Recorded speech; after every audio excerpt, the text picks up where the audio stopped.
Sorry. Hello, hello. Um, Good evening, everyone, and welcome to another Drama is Life, where we discuss social and mental topics across the lifespan regarding what was, what currently is, and what will be in the future. So, I have a question with tonight's topic. So, I'm gonna give you a warning ahead of time that this is not a light topic. It's not something that was even planned initially, but I feel like it's something that's on my heart that I want to discuss. So, have you ever had something that you've been dealing with for a while, and I mean a while, like maybe some months, some years, that you don't talk about? You don't know how to put it into words. You don't know how to form it. You don't know how to describe it because you have been dealing with it that long that you're just not sure, right? Like you're just not sure how to talk about it. So we're gonna have that conversation on Wonderful tonight. Um, and I say that because I'm going to encourage you to invite people to come into this space. I think we're going to have a really this is a transparent moment that we're going to have tonight. So if you know someone or you yourself know someone that can benefit from this conversation, from this information that we're going to share and how it affects people of color, Black people, with regards to being in predominantly white spaces. So we're going to talk about tonight. And so I'm saying this because it's been a very fresh, this is a very fresh experience um, that I have had. So to jump right in. So as you're inviting people to share, like, subscribe, all those wonderful things. I so for those who don't know, I'm Theresa White. So hello for those who are joining for the first time. I am a licensed mental health counselor and the owner and founder of In Time Creative Counseling Services that's located in Terre Haute, Indiana. That's important tonight because I live in a city that's a rural city that does not have a very diverse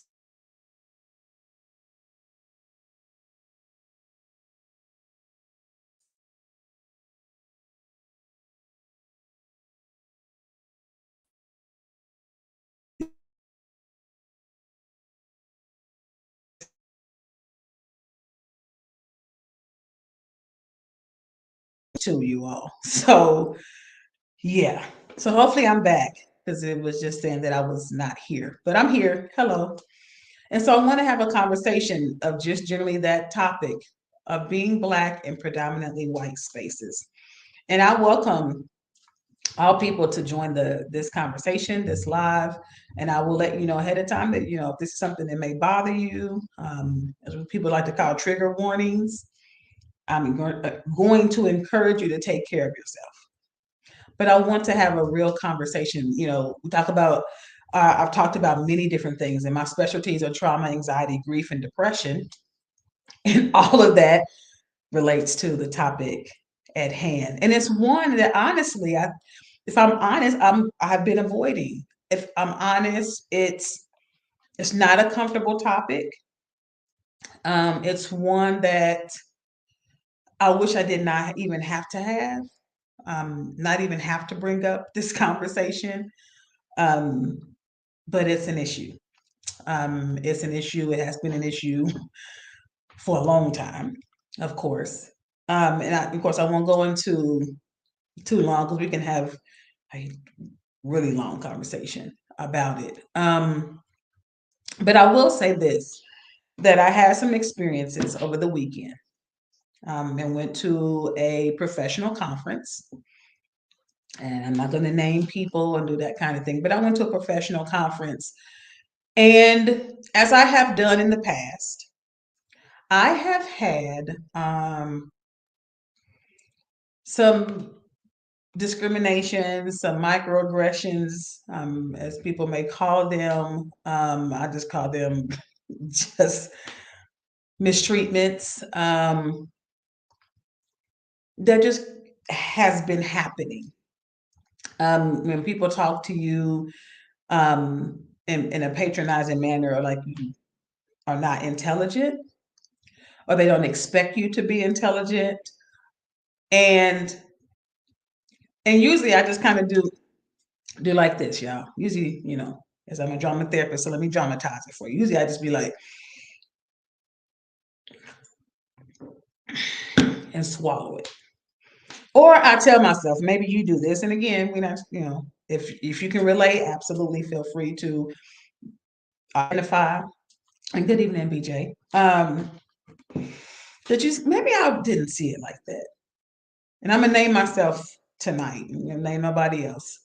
Maybe Theresa, maybe it didn't happen that way. Maybe that's not what was and so and as we talk about these terms now that are being used, kind of in a really grandiose manner, like really big. But like people say, gaslighting, right? I was doing invalidating my own statements. Yeah, maybe you didn't remember that right. Maybe that is not what happened. Maybe you're just being judgmental. All the things that we say because the alternative is distressing. The alternative that somebody is treating you in a way that they should not be treating you, someone that is discriminated against you because of the color of your skin, because of what they perceive your ethnicity to be, and their thoughts about your ethnicity. um, you don't want to have that be that can't be happening. But I will be honest, and I'm a Black woman. You can clearly see it, as the song says, it's written all over my face. And even if it wasn't, I'm perceived as a Black woman. No matter if you know what my ethnicity is or not, people typically don't come up to me and ask me what my ethnicity is. They assume that they know that I'm a Black woman, which is a whole nother issue and a different topic for a different live. But that speaks volumes when it comes to how I'm treated, how I've been treated in a professional state. And don't get me wrong, I mean, in college or in high school and previously, there's a lot of diversity happening, right? I see more people of color and a blend of different ethnicities in the city that I grew up in. Yet I do still understand. And in a lot of times in our community, as a very young age, I'm told you Black. You don't act like everybody else. We don't do that here. Family members said things like that as a child that I was like, okay, that you may not have been able to explain, but you understood that being Black meant something different, right? And we carry that, right? I carry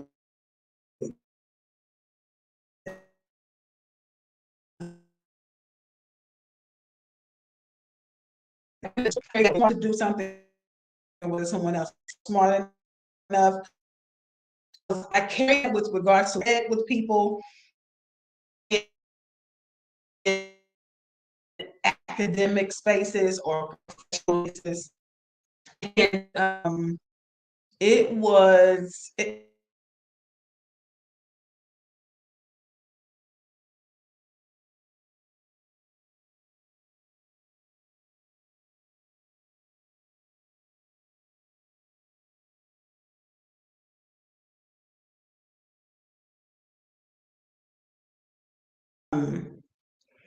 there we go. Back again. It keeps ironically having issues today. But I Taylor, or what I like to call filter. We talked about last week with the mask and the makeup. Make up the face. Make up what I say. And I say make up what I say, but I have to make up, like, let me put on this face of hello, hi, how are you? Yeah. I hope I didn't lose people because my video has been acting goofy, but welcome back if you are still with me.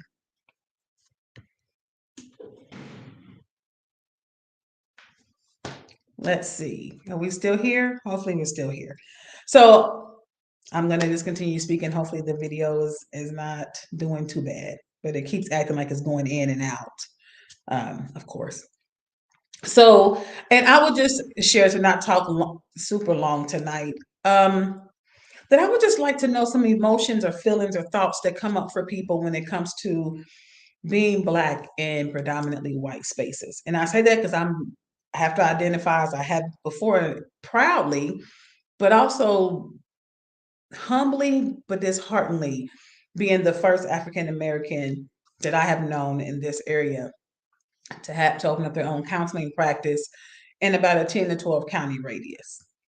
Now bigger cities may be, and I also know that I'm in that those county radiuses, there's a very small population of people of color. And that's the reason why I wanted to do or to have representation, because being Black in predominantly white spaces constantly reminds us that we're not in enough spaces, or there's not enough of us in those spaces. And it's important that we are represented. And so, with what went on this weekend, I usually swallow it. As I said before, usually I'm like, just take that in. No, please, maybe you didn't see that right. And invalidating my experience and all that. And I even started to have to question, why am I over and over again? Because it's not like it's one time maybe one time maybe I misunderstood. Twice, maybe a bad day. When it's continual, habitual, month after month, year after year, week after week, moment after moment, interaction after interaction, and it's different people. After a while, it's like, no, I'm not seeing it that way. And I say that because this is a conversation that happens, or this is an experience that happens with a lot of people in professional space, a lot of African Americans, Black people in professional spaces, people of color, and we don't really talk about it enough, right? We just kind of, okay, we smiling. maybe, okay, Theresa, pick your fights. We say those kind of things to ourselves because we, again, don't want to see the alternative, don't want to experience or what's the word I'm looking for? We don't want to even face the alternative that they really did mean to discriminate against you and did it intentionally. So I say that because in this professional conference, there were some statements that was made and some actions that was done that I tried to do it in a respectful manner, call it out, excuse me. I want to bring attention to the fact that, again, the underrepresentation of Black faces in white spaces, right? Um, and it was, and I called it whitewashed over. It was very quickly moved past. And so, a couple of colleagues who were sitting with me, and people of color, some of them, were really bothered by the move past. And sometimes the comments that are stated can have a good intention, because I would give people that grace. You can have a good intention, but your impact does not always mean your intention. And I say that because I grew up learning that sometimes the words that I say, what I intended and how I intended it to land, is not always how it lands. The impact is very different. I meant to, have a joke, or I meant to, be funny, and it landed as rude, or it landed as sarcastic or disrespectful, right? And there are times that I was completely unaware. I get that I thought that it landed the way I intended. But yet, when the people that love me, and hopefully they were people that love me, when the people that love me was able to call out, Theresa, that sounded rude, that sounded this, that didn't come out. I don't think, that you meant it that way. That what gave me a chance to shift, right? But I'm having a hard time with the fact that a lot of times in these predominantly white spaces, the the actions and the constant shutdown of ourselves, our own voices that we do, because we're constantly concerned of being judged wrongly. And even at times we can walk in a room and not say anything and you're judged. You can say something and you're judged. And one of the colleagues in this professional conference in one of the seminars made a statement, African American woman, and she said that there are times, she was talking to someone about the fact that being Black itself has a lot of anxiety around it. Like people have anxiety about Black people existing, is what she said. And as sad as that is true. Because not only do people have other people, and I'm not necessarily saying who, but people can just have a anxiety response. People may, the comments in the media that you may see, the Karens, right? And if your name is Karen, it's unfortunate they used your name to identify um, white women who are screaming attack or abuse, in some case to a person of color, and it's recorded, and people are calling it exaggerated and all those kind of things. So when they say the Karens who are crying what they call these white tears, and again, there are times that I'm like, no, again, we're not saying that everybody is discriminating. Everybody is racist, or everybody is prejudiced. Not by any means. That's not true for any ethnicity, any race of people. Everybody's not anything because we haven't met everybody, so we don't know what everybody is. But it's interesting that there is a common thread, a common experience among the Black experience, and what we call the Black experience, or among Black people, that it's when we can come from across the world, which is what was happening with this conference, professional conference. People were coming from all over, and they were voicing very similar experiences, very similar feelings. And it got me thinking, as I was going to talk about something completely different for tonight's live. There needs, that's what I do, right? When I work as a therapist, we don't try to hide or shuck and dive, I guess. Jive is the word I'm looking for. The hard things, we're here to heal.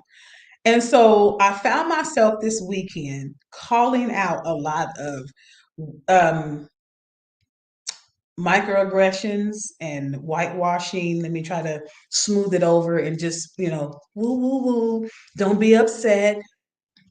As if, these harsh statements people are making it in tears at times, and communicating discomfort, communicating disrespect, disregard, that it was dismissed. Because again, the problem isn't always that look, when we bring up an issue, we're giving you an opportunity. That's anyone. For if you are a white professional, a white colleague, or yeah, absolutely, you can definitely call out, right? And things can happen, but it's when it's dismissed. But no, Theresa, as we said to ourselves, no, maybe that's not how they meant it. It's absolutely, again, the intent and impact, as my colleague was saying, is not always the same, but that doesn't change the fact that the impact is what we're left with. And so you need to address the impact. And being Black in professional spaces, in your classrooms, we are dealing with that and carrying that constantly in our heart, in our mind, in our bodies, in our nerves, in our nervous system. Where we're at times that there is what we call, and I work with this as well, racial trauma. That when we walk in spaces, we're looking for safety. We're looking for people that look like us because that's safe. Because being the only, being in a predominantly white space is not safe, because in a lot of experiences we have not been treated as an equal, been treated as less than, seen as less than, and talked to as less than. And that, I know, as we have had a lot of experiences with COVID, but it was happening way before COVID and the pandemic. And I say that because I live in a place that there's not a lot of representation, not a lot of colleagues that I can go to that look like me, that I can say, hey, mutual experience, or if there are, we need to definitely have, again, more representation. And so there is a mental and emotional component, a large mental and emotional component to being Black in predominantly white spaces. People don't talk about it, and we don't talk a lot about it. Maybe to our family, maybe. Maybe to friends, maybe. but definitely not professionally. We got to keep the smile, because if I'm not smiling, then what are you thinking about me? If I say anything, am I perceived as something that I'm not? Am I perceived as not professional? There's so much that comes with being Black in predominantly white spaces. And so this weekend was definitely a mouth opener. I just say eye opener, but it was really a mouth opener. I've been seeing it, but I began to speak about it. And I was not as quiet as I have been. And I continue to call it out. Nope. And even when people was trying to move past it, I called that out too. Absolutely not. We're tired of being disregarded. I'm tired. Like, I can't speak for anyone else. But with me and a few colleagues, um, the disregarding was the most disrespectful. To not just disregard someone's emotions, and especially I'm a therapist, so I'm like, I don't do that to people that I'm working with. I don't expect it to happen at a place that I'm coming to be treated with respect at a professional conference. And so it was just a reminder of what I deal with daily and what maybe some people that I work with deal with daily, weekly, monthly, yearly, lifetime. And it's unfortunate. It should not be happening, but it is. Um, and as much as we can talk about depression, anxiety, trauma, grief, there's a trauma and there's an anxiety, sometimes traumatic experiences. There's an anxiety that I know other people may have about us, which that's disheartening as well. Why are you anxious about my existence? Different life for a different day. But I want you to understand there's a lot of people who are Black who are anxious about their own existence. And that's ridiculous to me. That's ridiculous that I have to walk into a space and already feel like I have to filter so much of who I am. Now, again, I get being professional, absolutely be professional, but to constantly filter who I am, what I say, because I don't want to be judged harsher than you probably already are judging. When my white counterparts, white colleagues can do the same thing that a Black colleague can do, and it's seen and treated very differently and very obviously treated differently, spoken to differently, and very obviously spoken to differently, not only in front of others, but also privately. And it brings anxiety when you're walking into a space when you're like, why do I have anxiety just about being here? I haven't even done anything, I haven't said anything, but the very existence of my presence, or my very presence, is bringing anxiety, and that's ridiculous to me. I think that's unfortunate, and it shows that there is a huge, of course we know there's a huge issue, but as I was again considering tonight, the same thoughts that come up in a professional space. Well, you don't want people to judge what you're going to say. You don't want to say this wrong. But it's interesting to me that that's something that we are constantly filtering as a Black professional, or just as a Black person, period. A lot of people may be able to identify with this in predominantly white spaces, that you're filtering what you're saying, or if you say anything at all, because you're trying to weigh what's the safer response. Don't want to lose my job. I don't want to be judged and reputation be tarnished. And unfortunately, before you even were born, before you came out of your mother's womb, before you stepped foot into a classroom, you probably were already judged harshly before, again, just existing. And as my colleague brought that out, I like the way that she stated that, because I was like, that is exactly what it feels like. That people have anxiety about our very existence, and we have anxiety because someone else has anxiety about our existence, when that's ridiculous. No one should have anxiety about their existence. Um, so yes, absolutely, Teresa. Absolutely. Professionals, and it's like people can say and express things in a very disrespectful way. I think that's what you mean when you say recklessly. And just say it to you as if you're not a human being, as if there's no respect needed when talking to you. And then that's not only the issue, but then to have other colleagues excuse it as if it's their treatment is more important than you as a human being. I just or their, I don't know, their connection, whatever they may call it. Well, no, maybe they didn't mean it that way. Maybe you just read it too just tight. No, maybe it's not me. Again, you're not going to put off the same way we wouldn't do for someone who's abused.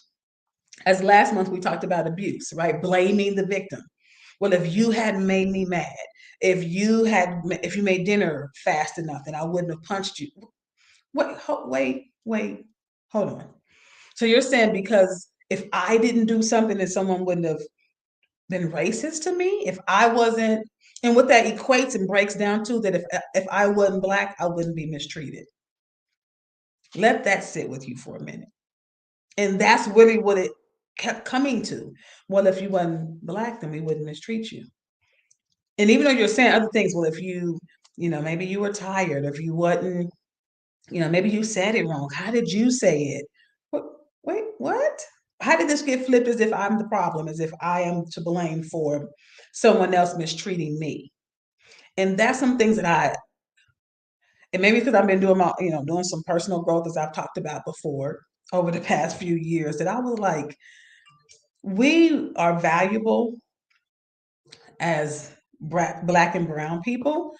We bring numerous amount of skills, professionalism, tenacity, uniqueness, color, right? And all the positive things that color is to every space we walk in.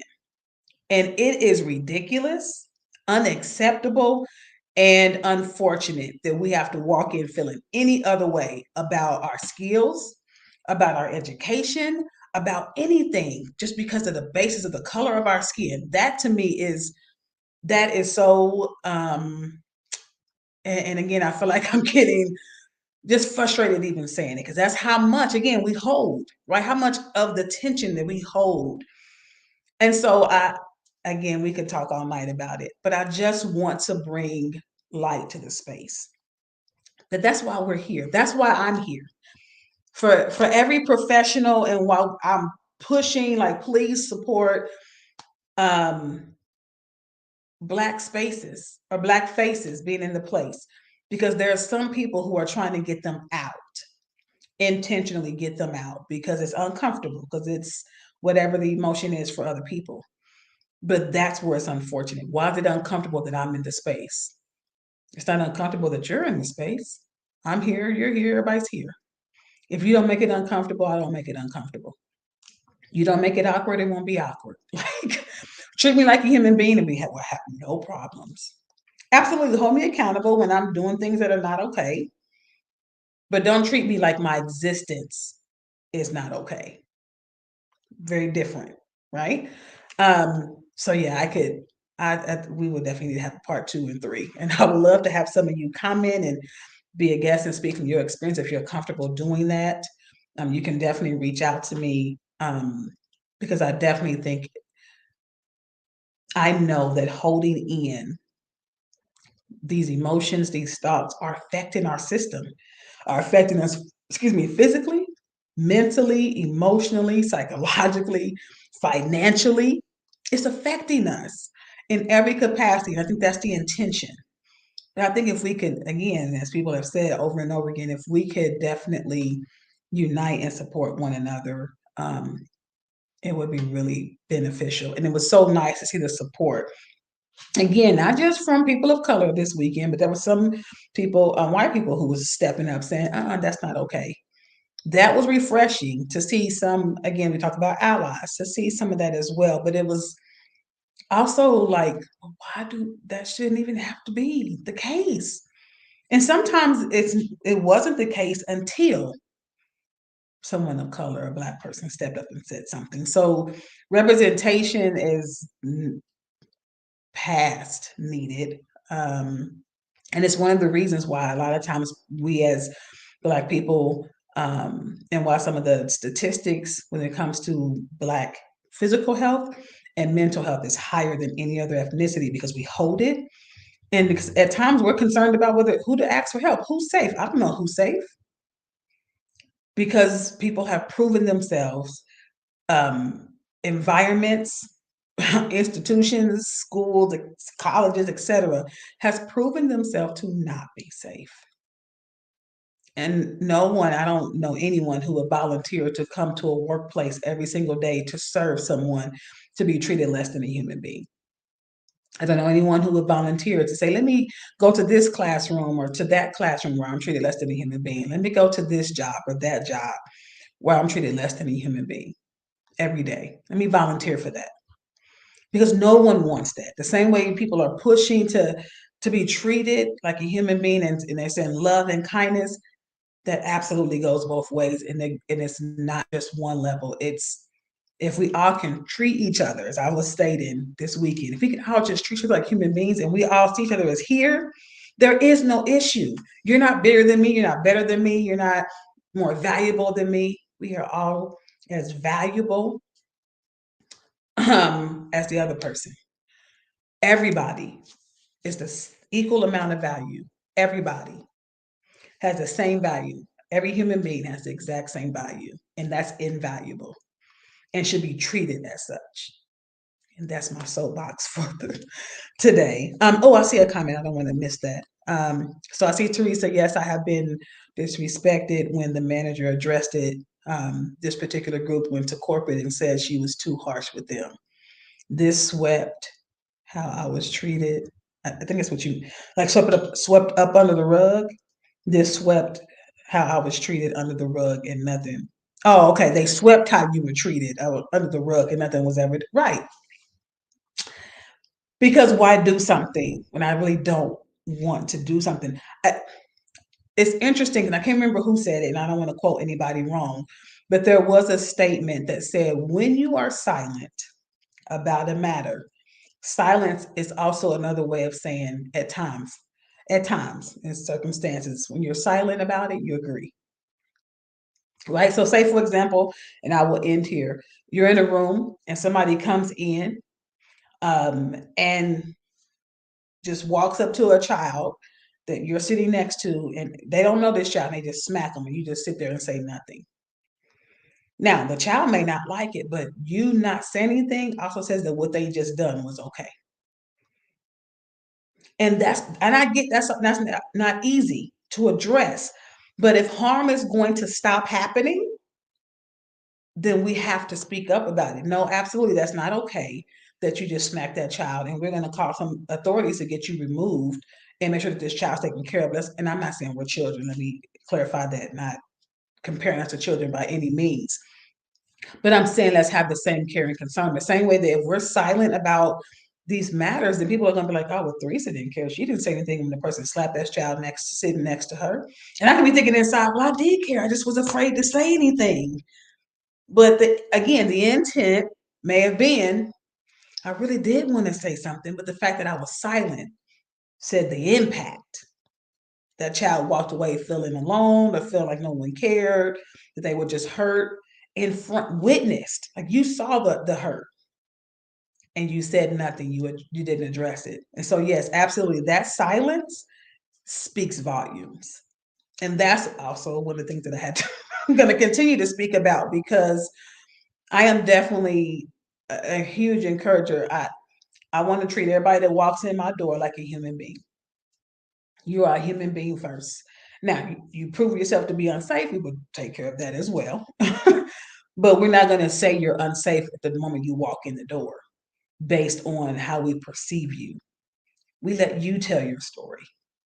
And I say that because that's why it's important when people are of color, Black people are looking for medical professionals, mental health professionals that will take care of them, not harm them, not disrespect them, not disregard them. And if you are a white professional in the medical field, healthcare field, I'm going to encourage you to speak out, and also be careful, full of care. When I say careful, that means full of care with every single person you come in contact with. And check your prejudices, your discrimination, your judgment, at the door. So thank you for your comments, for sticking with me. I know even sometimes it was kind of glitching a little bit, but it's not easy. Let me just say that it's not easy being Black in predominantly white spaces when you're the only Black face in the place. But we have to pick this conversation up another night, another time. And again, feel free to have comments. If you don't want to put them on the in the community comments, you can definitely send me a private message. I would love to hear your feedback, your experience, and to give you voice, because being silent about everything, being silent about abuse, being silent about mistreatment is never been okay. And so I don't encourage it. I needed that breath. So after that, one of the things that I do when we talk about heavy things is take a deep breath in through your nose and out through your mouth. And that sounds like it's simple, but it's actually not simple, because sometimes it's hard to breathe, especially in these situations, in these cases. And it's sometimes when we talk about things, we can feel that tension right in our chest, we can feel it in our bodies. And it's important to breathe, right? To exhale, to release these stressors, these tensions. And we have to have a healthy release, you all, if we're going to make it.